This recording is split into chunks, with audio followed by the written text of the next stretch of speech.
Definitely কিছু আলোচনা, কিছু পর্যালোচনা। ডেফিনেটলি মোহনবাগান ছোট ক্লাব নয়, অবশ্য মোহনবাগান একটা বাঙালির আবেগ।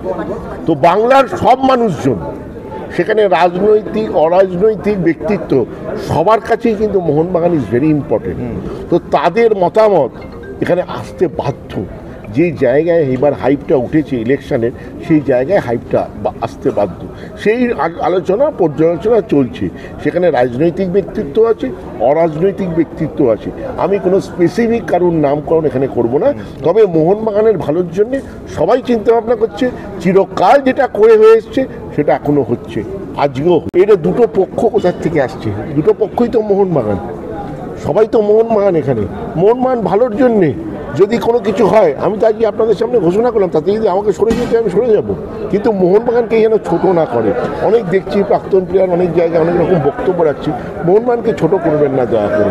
মোহনবাগানকে একটা নির্বাচন ঘিরে যে জায়গায় নামানো হচ্ছে সেটা দয়া করে করবেন। সমঝোতার কথাটা মোহনবাগানের ভালোর জন্য যেটা হবে সেটা করবো, কিন্তু তাতে মোহনবাগান যদি জয় হয়, মোহনবাগানের যদি ভালো হয়, সেটাই আমি করব। আমি কোনো কথাই বলছি না। আমি যেটা বললাম সেটা মোহনবাগানের জন্য আমরা যেরকম সেরা টিম বানাই, আমার মনে হয় এই নির্বাচন থেকেও সেরা টিম উঠে আসা উচিত মোহনবাগানের, যে আমি আবার কামিং 3 বছরের জন্য।